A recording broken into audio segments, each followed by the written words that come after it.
말씀 함께 보겠습니다.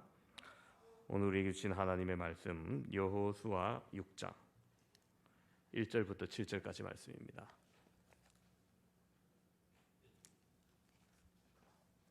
여호수아 6장 1절에서 7절까지입니다.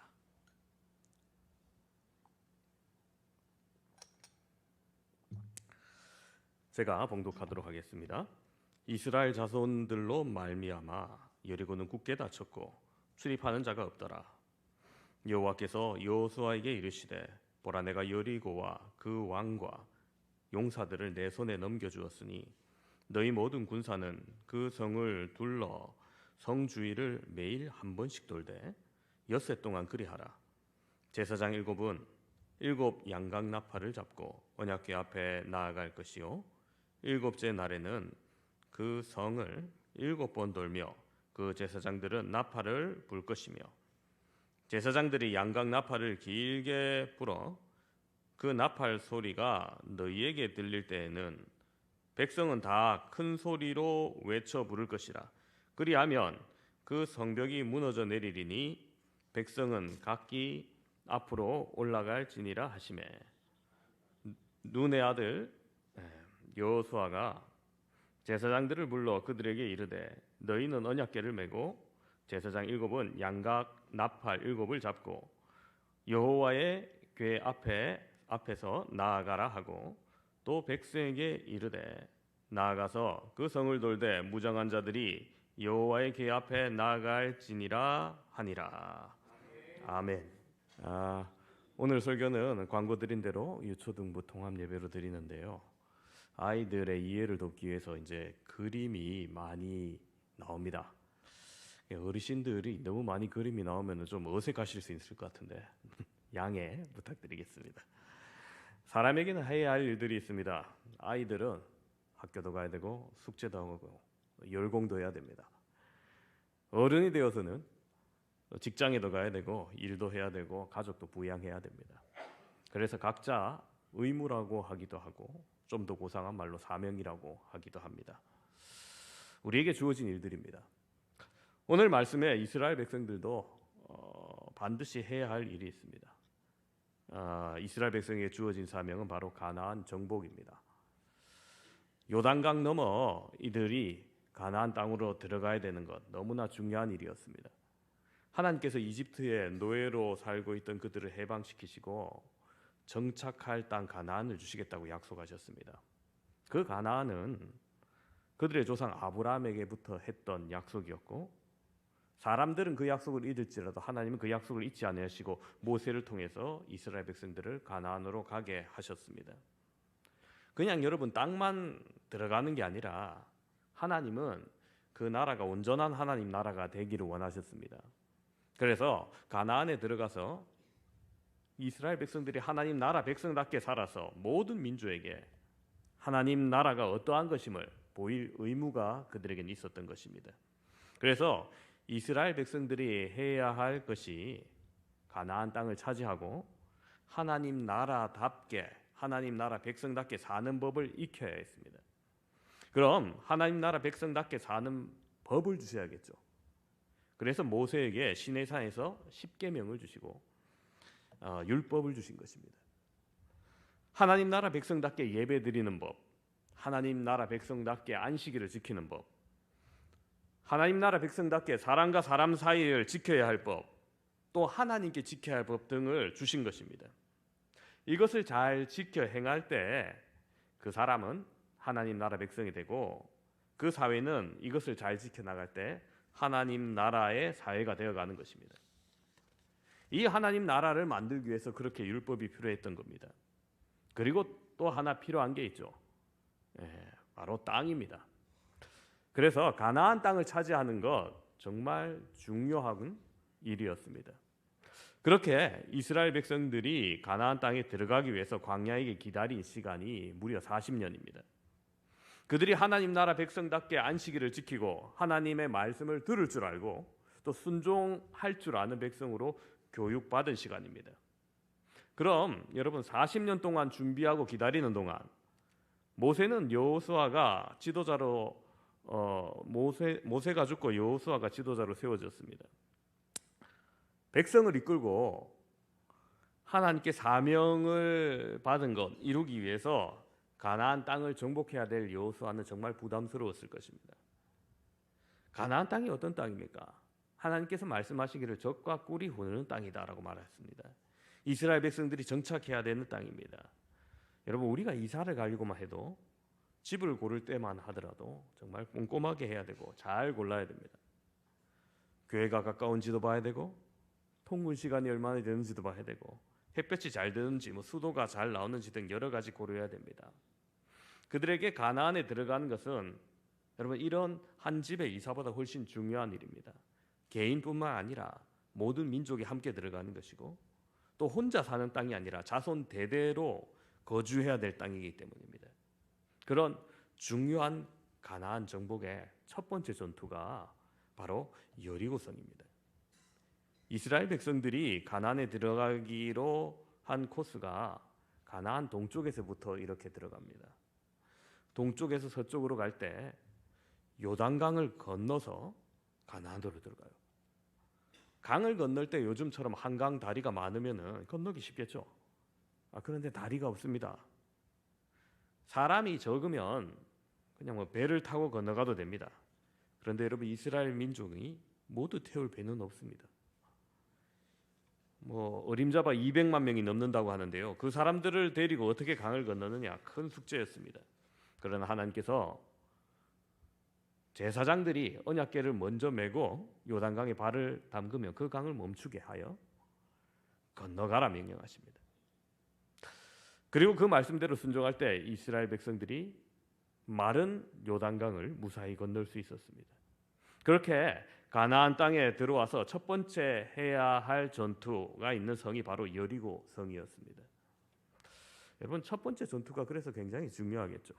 여기서 이기면 이스라엘 백성들이 자신감을 얻고 기쁨으로 정복해 나갈 것이고 여기서 지면 반대로 패배감에 사로잡히고 두려움에 사로잡힐 겁니다. 그런데 이 여리고성을 치르러 가는데 하나님께서 이상한 명령을 내리세요. 오늘 우리가 이 하나님의 이상한 명령을 함께 살펴보면서 이스라엘 백성들이 어떤 마음으로 그 말씀을 받았을지 또 어떤 각오로 그 말씀에 순종했을지 함께 살펴보면서 은혜 나누기를 바랍니다. 첫 번째 이상한 명령은 길갈에서 할례를 행하라 명합니다. 자, 여러분 길갈이 어디냐면요. 요단강을 동쪽에서 서쪽으로 건넌 다음에 가나안에 들어와서 여리고 앞에 있는 곳입니다. 지도상 잘 보일지 모르겠습니다. 그리고 할례는 남자의 생식기 포피를 제거하는 것이죠. 요즘으로 생각하면은 복용 수술하는 겁니다. 우리 아이가 지금 마취하는 장면인데 굉장히 괴로워하죠. 이거 안 해본 사람은 모릅니다. 지안이 해봤어? 아직 안 해요. 나중에 겪어볼 거야. 요즘은 마취라도 하지, 그죠? 과거에는 그냥 했을 거 아니에요. 이거 하면 사실상 전투불능 상태가 됩니다. 싸울 수가 없죠. 한 2주 동안 아마 꼼짝 못할 겁니다. 그런데 여러분 이것을 적군을 눈앞에 두고 하나님께서 이 명령을 하십니다. 아니 할례를 행하려면 언제 하면 좋겠습니까? 굳이 하려면은 언제 하면 좋겠어? 요단강 건너기 전에 해야 될 거 아니에요, 그죠? 아니 요단강 건너기 전에 동편에 있을 때 저기 강 넘어 있으니까 쉽게 들어오지도 못하고 혹 온다 해도 시간을 많이 벌 수 있으니까 요단강 동편에서 해야 됩니다. 그런데 요단강을 건너서 길갈에서 이것을 명령하십니다. 여호수아와 이스라엘 백성들이 이 순종하기 어려운 하나님의 명령에 순종합니다. 그리고 나을 때까지 기다려요. 아이고 아파 죽겠다 하면서 그걸 누워 있었겠죠. 천막 안에서. 이때 적군이 오면 망합니다. 그런데도 하나님 명령대로 할례를 행하고 그렇게 기다렸던 겁니다. 다행히 이스라엘 백성이 나흘 동안 아무 일도 일어나지 않았어요. 그리고 이상한 명령이 계속 이어집니다. 두 번째 이상한 명령은 여리고 성벽을 돌아라는 거예요. 할례가 끝나고 이스라엘 백성들이 회복한 후에 여리고를 향해 나아갈 때 이스라엘 백성 앞에 누군가 칼을 빼들고 서 있습니다. 적군이 나타난지 깜짝 놀라죠. 그래서 여호수아가 나아가서 그에게 묻습니다. 너는 우리를 위하느냐 우리의 적을 위하느냐? 적군인지 아군인지 물어보기 위해서예요. 그런데 그의 답변이 적군이다 아군이다가 아닙니다. 그게 그의 답변이 아니라 나는 여호와의 군대 대장으로 지금 왔다. 이게 답변이에요. 그렇습니다. 여러분, 사람들은 네 편이냐 내 편이냐 알기 원합니다. 가르기 원합니다. 그러나 하나님은 언제나 그 자리에 서 계세요. 그렇기에 하나님의 답은 나는 여호와 하나님이다입니다. 하나님이 내 편이 아니라 우리가 하나님 편에 서는 게 나아요. 그죠? 그래서 여호수아 앞에 나타난 이 여호와의 군대 대장, 옛날 성경에는 군대 장관 이렇게 돼 있는데요. 이 나타난 분 역시 마찬가지입니다. 이 군대 장관이 여호수아에게 내 발에 신을 벗으라고 명령합니다. 고대에서 종들이 주인 앞에 복종의 의미로 신을 벗었습니다. 이것 역시 모세가 하나님을 처음 만났을 때 미디안 광야에서 떨기나무에서 불타는 하나님을 만났을 때 동일한 말씀이 주어졌었습니다. 여호수아도 그 말씀에 그대로 복종하자 하나님께서 여리고를 함락시킬 방법을 말씀해 주시는데 그 작전이 기가 막혀요. 이런 작전은 전쟁 역사상 전무후무한 작전입니다. 오늘 말씀 3절에 보니까 너희 모든 군사는 그 성을 둘러 성 주위를 매일 한 바퀴씩 돌 때 여세 동안 그리하라. 자, 모든 군사가 성을 둘러서 매일 한 바퀴를 도는 거예요. 6일 동안 그렇게 하고 7일째 되는 날에는 한 바퀴가 아니고 7바퀴를 돌라는 거예요. 여러분, 그럼 총 몇 바퀴 돕니까? 우리 유초등부 몇 바퀴 돌아요? 하루에 한 번씩 6번 돌아요. 6일 동안 돌았어요. 자, 그리고 7일에 7바퀴 돌았어요. 그러면 총 몇 바퀴? 13바퀴. 그래, 똑똑하구나. 산수를 잘하는구나. 예, 맞습니다. 13바퀴를 돕니다. 근데 여러분, 아무리 돌아봤자 상식적으로 성을 아무리 돈다 해서 적이 항복하거나 성이 무너질 것 같지는 않죠. 오히려 이스라엘 백성들이 그들의 대열이 성을 완전히 둘러서 길게 늘어지다 보니까 중간에 끊길 수 있고 공격받기 쉬워요. 명령체계가 잘 전달되지 않고요. 불리해 보이기까지 합니다. 여리고 사람들이 성 안에 있다가 갑자기 성문으로 뛰쳐나와서 이스라엘 백성들과 싸우면은 기습을 당해질 것 같아서 보입니다. 그러나 여호수아는 이 말을 듣고 이스라엘 백성들에게 나아가 이 말대로 순종할 수 있도록 준비합니다. 세 번째 이상한 명령은 나팔을 크게 불고 크게 외쳐라는 거예요. 하나님께서 여리고 성을 돌고 마지막 7일째 이런 명령을 주십니다. 4절 5절 보면은 제사장 7은 7 양각 나팔을 잡고 언약궤 앞에서 나아갈 것이요 7째 날에는 그 성을 7번 돌며 그 제사장들은 나팔을 불 것이며 제사장들이 양각 나팔을 길게 불어 그 나팔 소리가 너희에게 들릴 때에는 백성은 다 큰 소리로 외쳐 부를 것이라. 그리하면 그 성벽이 무너져 내리리니 백성은 각기 앞으로 올라갈지니라 하시매. 자, 여러분, 마지막 날에 7번 성벽을 돈 다음에 나팔을 불고 백성이 다 큰 소리로 외치면 여리고 성벽이 무너질 거라는 거예요. 근데 여러분, 우리가 아무리 큰 소리로 외친다 하더라도 나팔을 분다 하더라도 앰프를 켜고 마이크로만 한다 하더라도 여러분 건물이 무너지진 않겠죠. 그렇죠? 여리고 성이 무슨 순살 아파트도 아니고 여러분 부실한 성이 아니에요. 굉장히 튼튼하게 지은 성입니다. 정상적인 군사 작전으로는 정복하기 매우 힘든 조건이에요. 이게 구릉지가 있는데요. 가파른 게 올라가 있고요. 정상 부분에 위치한 천연적인 요새입니다. 성벽은 이중으로 외벽, 내벽으로 만들어져 있습니다. 돌로 쌓은 이 벽이 외벽은 높이가 한 3.5m 된 것으로 추정되고요. 내벽은 높이가 7.5m 정도. 두꺼운 곳의 두께는 무려 9m나 되는 도저히 무너질 것 같지 않는 6m나 되는 초롱성입니다. 높은데 막루에 서면요, 주변은 낮은 평지로 쫙 이루어져 있어서 시야가 확보가 확 돼서 저 멀리 몇 킬로까지 확보가 됩니다. 적군의 동태를 한눈에 다 알아볼 수 있었습니다.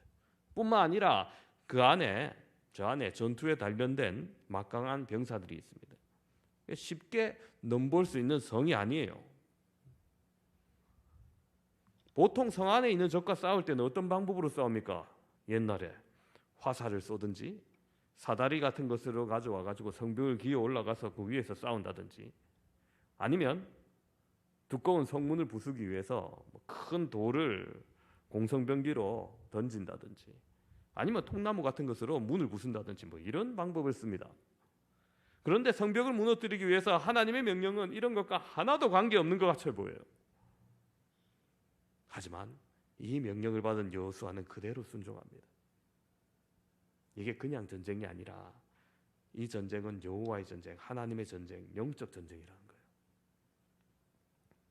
자, 백성들이 여리고성을 도는데 처음에는 이스라엘 백성들도 불안했을 겁니다. 여리고 성 안에 군사들이 노려보고 있고요, 언제 뛰쳐나와서 칼을 휘두를지 모르지만 하나님 명령하신 대로 그대로 순종하기로 합니다. 그래서 언약궤를 앞에 두고 행진합니다. 하루에 한 바퀴씩. 여러분, 중동의 날씨 정말 덥습니다. 요즘 우리 여름도 정말 더운데 여기도 마찬가지죠. 이 더위에, 이 땡볕에 백성들이 좀 적게 걸으려면 어떻게 걸어야 되겠습니까? 성을 돌 때 중간으로 좀 더 가까이 가면 적게 걷습니다. 성벽 쪽으로. 근데 성벽에 딱 붙어서 돌면 큰일 나겠죠. 돌을 떨어뜨린다든지 화살을 쏜다든지. 그러니까 좀 멀찌감치 떨어져서 더 멀리 걸어야 됐을 겁니다. 첫째 날 그렇게 돌고, 둘째 날 돌고, 셋째 날 돌고, 며칠 하다 보면은, 여러분, 우리나라 사람 같으면은 막 여호수아한테 가서 따졌을 거예요. 이 뭐 하는 짓이냐, 백세 이거. 더워 죽겠는데. 고생시키고 성은 무너질 것 같지도 않고 온갖 불평, 불만 다 얘기할 거예요. 우리 동네 아파트 동대표를 뽑아놨는데 얼마 안 됐는데 사표 썼다고 하더라고요. 동네 불평, 불만 다 받으니까 이분이 스트레스 받아갖고 아이고 이거 그만둬야겠다 생각이 뭐예요. 저희 집 사람한테도 함부로 그 통장 같은 거 하지 말라 그래요. 지금 계속 통장 모집한다고 프랜카드 걸려 있는데 함부로 하지 마라 그럽니다. 여러분, 과거 이스라엘 백성도 아마 마찬가지였을 겁니다. 이집트에서 나와서 처음에 불평불만 엄청 많았습니다. 마실 물 없다, 먹을 게 없다, 먹을 거 만나 내려주니까 만나만 먹으니까 질린다, 맛있는 거 달라, 고기 달라, 길이 험하다, 여러 가지 불평불만으로 이스라엘 백성들이 모세와 하나님을 원망했습니다. 그런데 여러분, 이제 그 다음 세대들이 이전 세대들과 달라졌어요. 하나님 말씀에 묵묵히 순종합니다. 왜 그럴까요? 10절에 보면 너희 음성이 들리게 하지 말고 너희 입에서 아무 말도 하지 말라 일단 명령을 하는데, 그래서 조용히 했을까요? 아닙니다. 광야에서 교육이 된 거예요. 40년 동안. 여러분, 40년 동안 수련해 보세요. 달라집니다. 아, 하나님 명령에 다 뜻이 있구나. 하나님 명령대로 했더니 다 해결되더라. 하나님께서 명령하신 거 불평하고 원망하면 벌을 받더라. 교육이 된 거예요. 광야 40년의 세월은 헛된 세월이 아닙니다. 이들이 하나님 나라 백성답게 하나님을 신뢰하고 하나님께서 주신 명령, 때론 이해할 수 없을지라도 그대로 순종하는 법을 배웠던 겁니다. 그렇게 6일 돌고 마지막 날 7번 돌고, 이때 정말 힘들었을 거예요. 하루에 한 바퀴 도는 것도 힘든데 7바퀴 돌고, 그리고 돈 다음에 제사장들이 이제 나팔을 불고 모든 백성이 소리칩니다. 그랬더니 그 크고 견고한 여리고성이 갑자기 무너지는 거예요. 여러분, 난공불락의 요새처럼 보이던 여리고성이 무너졌습니다. 허무는 방법은 강한 군사력도 아니었고 고도의 전략도 아니었습니다. 정탐을 한 후 얻은 승리 공식은 하나님에 대한 전적인 신뢰와 순종이었던 겁니다. 그런데 하나님의 방식은 모든 전쟁 전문가의 예상을 뛰어넘었습니다. 아무도 신뢰하기 어려운 승리 방식이었습니다. 요단강 도하는 뭐 상식적이었습니까? 아니죠. 이미 이상한 명령에 순종해서 여기까지 왔습니다. 승리는 명령이 합리적인가가 아니었습니다. 명령의 절대성에 신뢰하는가였습니다. 일반 사람이 볼 때 바보 같은 싸움입니다. 그러나 우리와 함께 하시는 하나님을 믿고 여리고로 나아갔던 이스라엘 백성들처럼 우리도 여러분 하나님을 전적으로 신뢰하고 하나님 말씀대로 순종할 때 우리의 삶도 승리하게 하실 거라는 거예요. 여러분 지금도 이스라엘 가면은 옛날 여리고 성터가 남아 있습니다. 이번 올해 1월 달에 갔을 때 건물 위에서 찍은 사진인데 여기는 정말 인류가 오래된 정착지예요. 여러분 저기 초등학생들 많이 보는 책 Y책에 보면 제리코 이렇게 돼 있어요. 오래된 유적지에서 1만 년 정도 돼 있어요. 파면 팔수록 안에 뭐 계속 옛날 집터 같은 거 나와요. 더 파면 1000년 전 거, 더 파면 2000년 전 거 이래 나와요. 그래서 고고학자들이 이 가나안 정복 시절에 성벽이 무너진 게 진짠가 싶어서 조사를 했더니 여러분 보통 성벽을 공격하면 어떻게 무너져요? 밖에서 안으로 무너지죠. 그런데 이때 연대에 무너졌던 벽들은 발굴해 보니까 밖에서 안으로 무너진 게 아니고 안에서 밖으로 무너진 것들이 꽤 많이 나왔어요. 저렇게. 이건 그렇습니다. 하나님께서 말씀대로 행해 주셨던 거죠. 하나님은 이 이상한 명령을 이스라엘 백성들에게 주셨지만 그들을 명령대로 다 순종할 때 놀라운 기적으로 여리고를 쉽게 정복할 수 있게 해주셨던 겁니다. 여러분 우리는 오늘 이 말씀을 통해서 이게 지금으로부터 약 한 3,400년 전 일이거든요. 그 시점에 여리고 전투와 우리의 신앙이 무슨 관계가 있느냐 물음표를 던질 수 있어요. 근데 여러분 이 수천 년 전에 있었던 이 전쟁의 이야기지만 우리는 여기서 깊은 영적인 의미를 발견해야 됩니다. 여리고 성은 단순히 이스라엘 가나안 안에 버티고 있는 성이 아닙니다. 이것은 우리를 앞을 가로막고 있는 여러 가지 문제일 수 있습니다. 하나님께서 약속하신 축복을 누리기 위해서 우리가 해야 할 일들을 막고 있는 여리고가 있다면 여러분 정복해야 되는 겁니다. 우리 안에 여리고가 무엇이 있겠습니까? 그것은 지나친 이기심과 욕심일 수도 있습니다. 내 안에 자리 잡고 있는 물질과 명예에 대한 우상일 수 있습니다. 스스로 높아지고자 하는 교만일 수 있습니다. 기쁨을 잃어버린 바리새인과 같은 신앙일 수도 있습니다. 내 힘으로 극복하기 힘든 나쁜 습관과 버릇일 수도 있습니다. 이것을 이기기 위해 하나님의 말씀에 순종해야 합니다. 하지만 우리도 분명히 말씀이 이해되지 않을 때가 있을 겁니다. 그러나 상식에 맞지 않는다고 생각할 때도 있을 건데 나눠주고 도와주는데 어떻게 내가 부유해지지? 주의를 온전히 지키면 다른 사람한테 뒤질 것 같은데 어떻게 하지? 하나님 말씀대로 살면 손해볼 것 같은데 어떻게 행복해지지? 여러분 하나님 말씀 속에 분명 우리에게 주시는 그 말씀을 따르면 행복하게 하시려는 뜻이 있는데 하나님과 동행하며 살아갈 때 놀라운 축복이 있고 그 축복으로 인도해 주시는 말씀인데 우리를 향한 계획과 사랑이 있는 말씀인데 의심이 들 때 있습니다. 여러분 의심하지 마시기 바랍니다. 특히 순종하려고 할 때 여러분 의심하지 말고 끝까지 행해야 됩니다. 믿을 수 있을까가 아니에요. 오늘 이스라엘 백성들도 여리고 성을 돌면서 어떠한 징후도 없었어요. 한 3바퀴 도니까 저기 금이 간다 하면서 한 6일 동안 도니까 저기 벽돌이 떨어지네 뭐 이런 거 아무것도 없었어요. 하지만 이스라엘 백성들은 끝까지 믿음으로 순종했습니다. 그렇습니다. 여러분 오늘 우리 눈에 당장 뭔가 보이지 않는다고 어떤 결과가 나타나지 않는다고 순종을 포기할 때가 많습니다. 그냥 누워있고 아무것도 안 하고 싶을 때가 있어요. 그러나 여러분 눈앞에 아무런 성과가 보이지 않는다고 순종을 포기하지 마시기 바랍니다. 우리가 하나님을 믿고 그 말씀을 믿을 때 그래서 끝까지 순종할 때 여리고 성벽이 무너진 것과 같은 놀라운 결과와 가치를 우리가 경험하게 될 것입니다. 오늘 함께 예배드리는 우리 유초등부와 또 사랑하는 성도 여러분, 우리 사회가 반드시 해야 할 일들이 점점 많아집니다. 변화의 속도도 너무 빨라서 또 많은 것을 배워야 됩니다. 할 것도 너무나 많게 되었습니다. 이런저런 것들 다 하며 살려고 하고 하니 참 이거 언제 다 하냐 싶기도 합니다. 학생들은 진학하기 위해서 이런저런 준비해야 될 거, 점수 더 따기 위해서 해야 될 거 너무나 많은 시대입니다. 좋은 곳에 취직하고 남보다 좋은 직업을 가지기 위해서 다 필요한 거다. 이거 다 해라 말합니다. 남보다 앞서기 위해서 능력을 갖추기 위해서 다 해야 할 것이 너무나 많다 말합니다. 그런데 여러분, 그런 수많은 것들을 하기 위해서 하나님의 명령, 하나님의 말씀 별 필요 없을 것 같다는 생각도 들 것입니다. 이 바쁜 세월에 뭘 그렇게까지 하면서 예수님 믿냐? 적당히 하면 되는 거지. 뭘 그렇게까지 다 행해야 하냐 싶을 때도 있을 겁니다.